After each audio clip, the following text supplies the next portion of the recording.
Hello and welcome to Taking Liberties. This week, my name is Lee. I am joined by Zeev. G'day. And we're joined by Tim. Hey. And we're going to be talking about the weekly events, the happenings in Australia and the world, and particularly how Liberty helps inform our understanding of those things. And we're not joined by Vikas today, unfortunately. He's busy with work stuff, so shout out to him, though. First off, we're going to talk a bit about counter-terrorism. So, we've got the Manharan Monis inquiry going on, and we've also had in the most recent budgets like $600 million worth of money allocated to sort of increasing counter-terrorism efforts. And in the last few days, we've had some announcements with a new counter-terrorism czar. We've got plans to strip Australian citizens of their, or dual citizens of their citizenship, as well as a bunch of other stuff. So, what are our thoughts on the overwhelming threat of terrorism? Not that you can detect any sarcasm on my part. I think it's the overwhelming threat of losing in the polls that is driving all of this stuff. I mean, any time Tony Abbott can credibly talk about terrorism is any time that Tony Abbott will go up in the polls. The reality is that there's just not that much Australia can do about terrorism at all. Yep. And the idea that Australia can stop terrorism overseas or here, look, it's largely just a question of law enforcement, and the idea that another couple $2 billion here, a new terrorism czar there, will change anything is it's all political theatre as far as I'm concerned. If you've been following the Man Monis inquiry today, basically the reason why he wasn't caught is because, long and behold, the intelligence agencies weren't talking to each other, weren't doing their jobs properly. Like, how is more money and power going to solve that? Yeah. Not I mean, at all. like, there is actually there are people out there who want to hurt Australians. So, I mean, to be fair, absolutely. it's, to say that there's no threat is not true. But it certainly seems like the threat is awfully overinflated. I think, Steve, before we started, you mentioned that Julie Bishop said that the threat is bigger than the Cold War. Absolutely. So, it's... This is a serious claim. I mean, Yeah. the Cold War, I mean, between two massive superpowers that could easily, on their own, envelop the entire world, as opposed to ISIS, which is, a bunch of terrorists, street gang level people with machinery and technology mostly from the Soviet era, Soviet machinery and weapons, all outdated and obsolete, and the idea that they're at all a threat equivalent to the Soviet Union is nonsense. Yeah.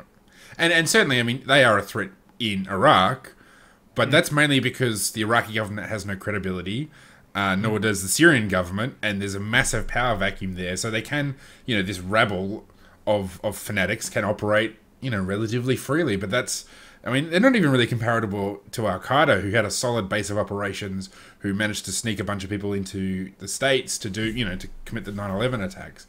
I mean, we know that they're there. The people who... Well, they're a state. This is the thing. The Islamic State is a state. And it is not really a state with global ambitions that are worth describing as such. It is really just focused on Iraq. Other people may say, oh, I'm with them, and they're from here. But that just means they're tagging along in terms of, I'm branding myself. Yes, that's what I was going to say. That doesn't, mean that, Islamic State is giving them money. It doesn't mean that we're practically speaking at war with the Islamic State. I mean, it's a bit like, in some ways, like, something like the Ron Paul revolution. Like, we as libertarians might say we're part of the Ron Paul movement, or whatever, but it's not because Ron Paul's funding us, it's because we identify with what he did, and is doing. It's looking like ISIS is having a high turnover rate already. I mean, the three Australians who are fighting over there now want to come back. BBC and other media outlets have done interviews with people who've quit from other countries, so they're certainly not keeping a lot of their recruits there. I mean, maybe we should talk about this, because this brings up this was something that has happened in the kind of the 24-hour media cycle. We've got, Tony Abbott saying they'll never come back, and then you had Bill Shorten kind of hedging his bets a bit more. Like, what do you guys reckon is the kind of, should we let these guys back in? Should we jail them for ever a day, and then a little bit more? What do you think is the kind of the libertarian really response to this situation? Well, I think that it depends really on who we're dealing with and what they've done.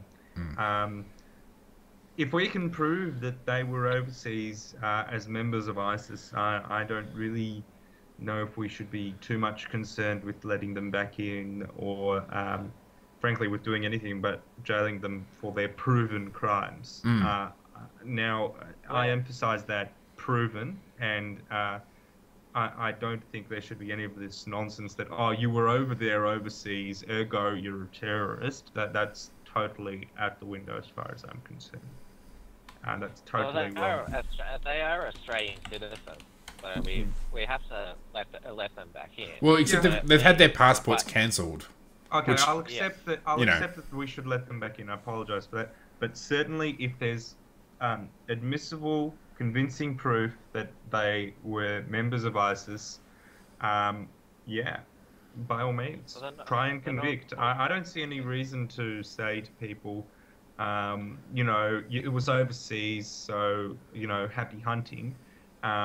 If you're going to commit what are effectively war crimes, I don't see any reason to treat you any differently if you're here or overseas. I mean, I think that the problem with the blanket approach that the current legislation has taken is essentially that anybody goes over there, no matter who you fight for, no matter what you do, you are guilty of this offence, and we will jail you. That's wrong. So I mean, the question is, what have you specifically done, and is that specifically wrong?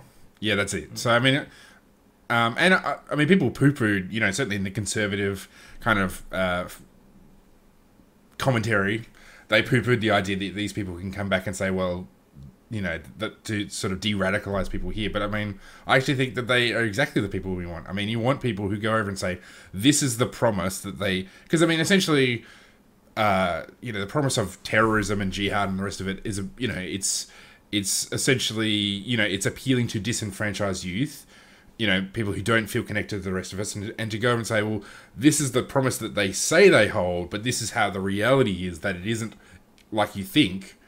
I mean, that's exactly what we should do. I mean, that's the lesson we learned from war in general in the last century, was all the people came back from World War One and Two and said, actually, war sucks, particularly World War One. They didn't come back and say war is glorious, where maybe previously it was thought of that. So, I think there really is a place for these people coming back, and maybe you could say, even if they were like, maybe it's a bit of a borderline. You can say, okay, we're going to give you some sort of parole type situation. We're going to put you under a good behaviour bond, maybe of 5 years. If you do anything wrong, then we'll jail you for being over there. Like, I think that's something, where we can sort of take some proactive action and make sure that they do the right thing. I mean, and I think the other thing worth mentioning. Sorry, you go. They do have to pay for the crimes that they've committed, whatever they are, because we don't know exactly what these three have done over there. But I don't like the idea of letting them back in and not putting them through the proper legal process about. I mean, they should still be charged, because obviously, although we think a lot of these new terrorism measures are overkill, I mean, terrorism offences are still pretty serious crimes, and so there does need to be a deterrent in terms of jail time and that sort of thing. So there is a place for prosecuting these people. Sure. I mean, if they've actually fought, I mean, that's the thing. I mean, I think one of them worked in a hospital. So if you work in an ISIS hospital, are you supporting that regime? Yes, I guess you are. You're not involved in violence. I mean, the reality is these people. If you're not involved in violence, then what if you? Well, you're not really committing terrorism, are you? Yeah, but if you're supporting a cause, like if they sent a check to ISIS, we would prosecute them for supporting terrorism. If you're a mob doctor, you're probably committing an offence as well by stitching up all of the bullets from the latest shootout. Yeah. I mean, I think one of the things that gets forgotten that hasn't been mentioned. If the Red Cross were over there where ISIS was doing their work, what would be the difference? Well, sure, yeah. I mean, that's a good point. Someone from ISIS who happened to be a doctor treating people, albeit selectively, perhaps. I mean, the thing that I've yet to actually hear mentioned is the fact that, okay, these people come back, but having, they're negotiating with the government. It's not exactly like they're sneaking in through the borders, under the cover of night. They're going to fly in on a Qantas. We're going to know who they are. Like, the reason that terrorists can be successful is because they manage to get under the radar. These people can't do that. So, unless the intelligence community... The intelligence community that's it, exactly. So, I mean, it's really only, like, there's only really a potential of threat of terrorism if they somehow manage to be, if the government screws up. So, I mean, that's why I'm kind of not so worried if, even if they have been involved somehow with ISIS that doesn't involve actually fighting. You can say, well, yeah, but they're not going to pull any, they can't pull anything. If the government's competent, which is always a question, theoretically they shouldn't. Well, we should be, feeling more safe today, given that we've got our new counter-terrorism coordinator announced, and also the minister assisting the Prime Minister for counter-terrorism. I thought that another ministerial position and another top bureaucrat. I feel safe already. Yeah. I mean, there's a particular critic of the Transport Security Agency over in the US where he talks about security theater. That is, the TSA is this $7 billion agency that doesn't actually do anything to protect people, but it's there to look good. Like, they've got all these scanners, they've got all this and that and the other, and it's not there because it actually helps anybody. It's there because it makes people feel safe, or theoretically it makes them feel safe. And I think that's very much totally ignorant of actual security and how it works. Yeah. And it works on the principle. Well, if I fix everyone at the supermarket, I might find one person there who's a thief. But the reality is you're not really likely to, and you're causing people a lot of hassle, which is just not worth their time. We're not going to prevent every minor occurrence of terrorism everywhere. I mean, murders and rapes still go on every day. We're not going to completely kill this industry. Yep. Well, I mean, you had those kids arrested that they're literally like a couple of 17-year-olds supported by a 14-year-old in England. It's not exactly with the Mujahideen, but, they did have a plan to run over a cop and shoot people with the gun. Whether they could have pulled it off is a whole other question. But, that's the sort of thing that somebody gets an idea in their head. And in some ways, this is where I think there's very little difference between murder and terrorism, except, terrorism is done in public, is that, there are bad people out there and they will decide to do bad things and you can't always stop them. A bit like, well, theoretically like Man Monos. He was alone, acting by himself of his own volition. Yes, he probably should have been picked up beforehand, but it's always easier said than done. So, Zeeves. I'm sorry, go.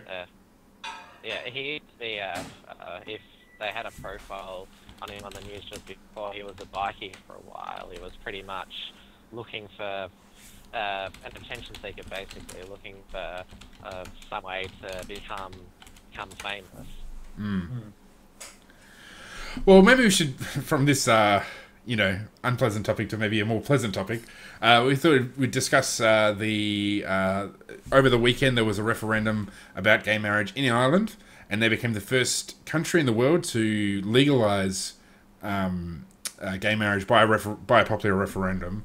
And I guess it kind of brings up something, certainly within the Australian context, there's been a lot of discussion of, is a referendum the right way forward? So you've kind of got three different ways of approaching this subject. You've got the popular referendum in Ireland. You've got Australia, where we're talking about legislation, so politicians changing the law.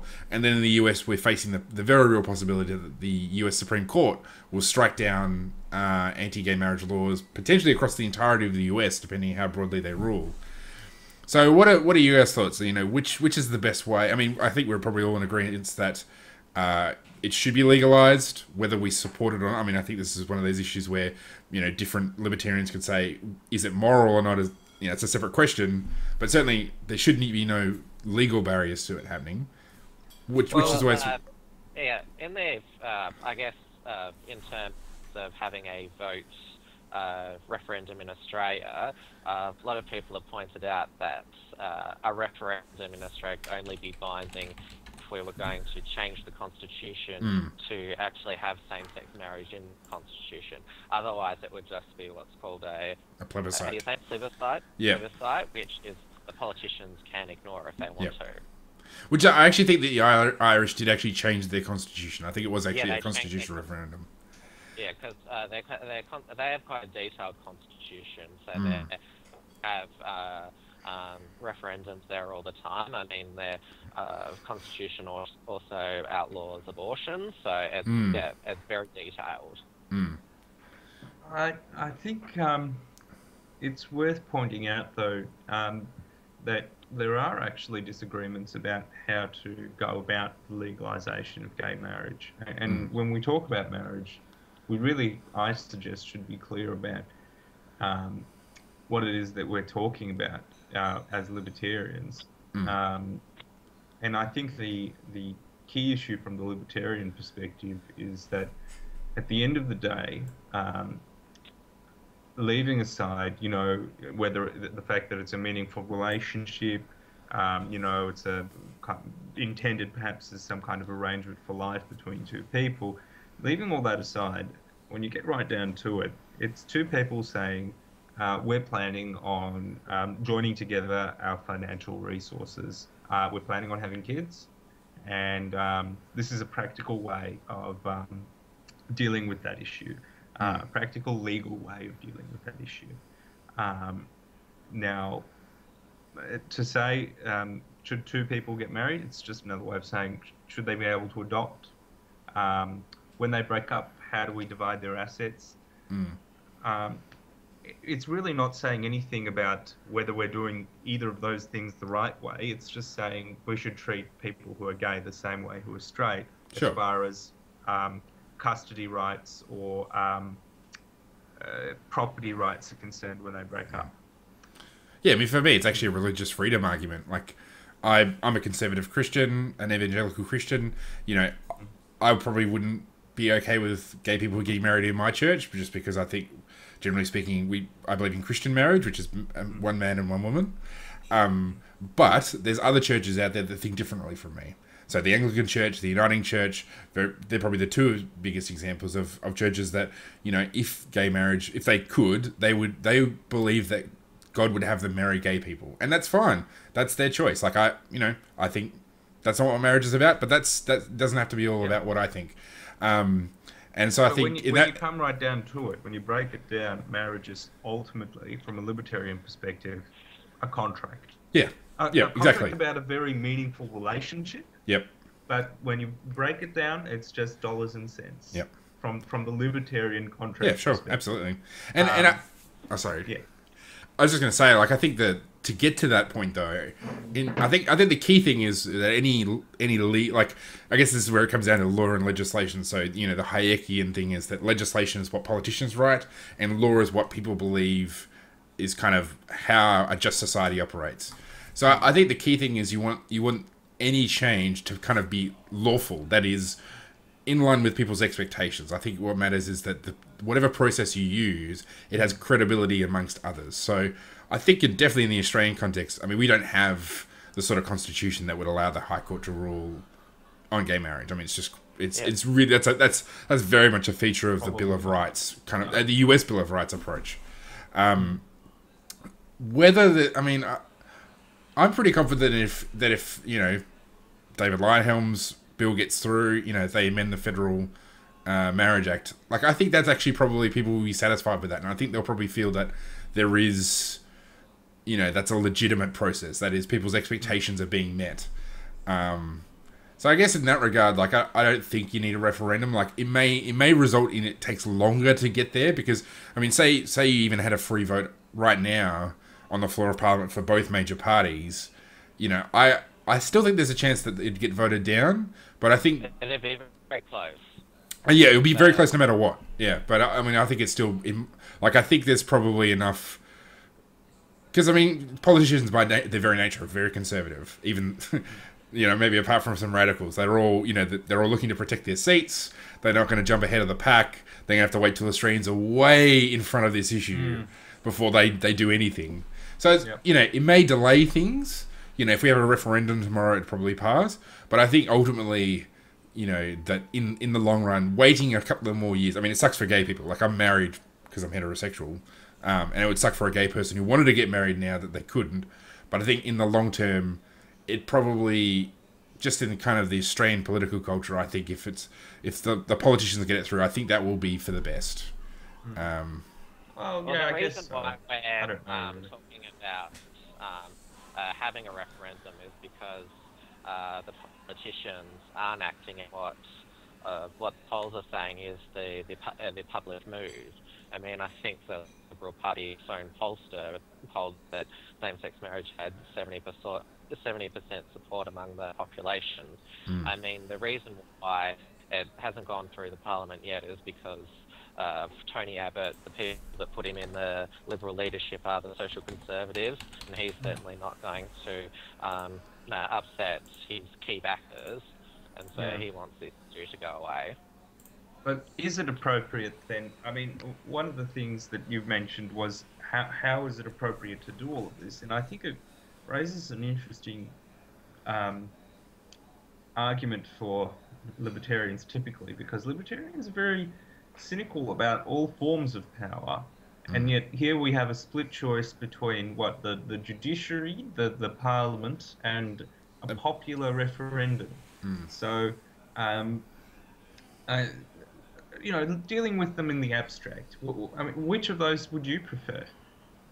Well, obviously I think that what made the Irish result so significant was the fact that the people formally, they went into a booth in a secret ballot and 62% of them voted yes. I mean, that is democracy in its purest form.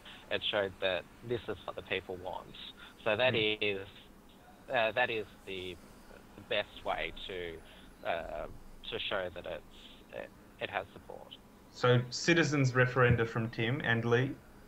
Yeah, I guess I'm always a bit concerned when they try to mess with the Constitution. Like, I think, I mean, leaving aside the whole, very few referendums have ever got up in Australia. So, I mean, leaving that aside, I guess whenever they talk about a constitutional amendment, I kind of think, should we? I mean, the Australian Constitution, particularly, when it's... it can just be a plebiscite, like I mentioned before. Yeah, well, it could be that, a binding plebiscite for the sake of argument. Yeah, I mean, because I guess in that regard, I'd have no problem with that, because essentially it's just telling the politicians this is what we want from you, which I'm okay with that. Like, you can do that through a variety of means. A massive petition would do the same. The motions from within a political party is the same thing. It's just saying this is what we expect. So in that regards, I'm cool with just like a non-binding plebiscite. But with a constitutional amendment, I mean, it's certainly possible. You just amend, Section 96 to say, because it basically says, that the federal government has power to regulate marriage, and you just put a subclause saying, they cannot discriminate between gender, or I don't know, something like that. It'd be a small change. Yeah. But I just I'd rather not mess with the Constitution as much as possible. Right. And what about the courts then? Do you think the courts should just decide this issue? I mean, we haven't got a bill of rights in Australia. So there is. I mean, the way that the U.S. Supreme Court is able to try and reach this ruling is clutching at straws at the 14th Amendment, the Equal Protection Clause, and say that this, in this modern age, implies that same-sex marriage is a constitutional right, which I don't think the founders would have been thinking about when they... So you're saying that the Constitution ought to have a fixed meaning. We shouldn't give unelected judges power to rewrite it, even if, in this particular case, that would have a beneficial outcome. Fair call?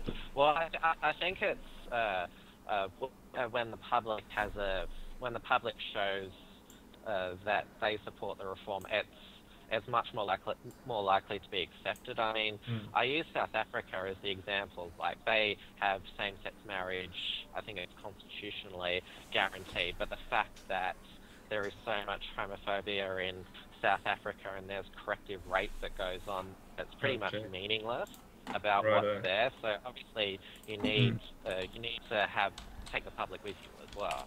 So and what do you think, Lee? Yeah, I mean, I actually think that no matter what the process is, because I mean, the US Supreme Court is actually, again, pretty conservative.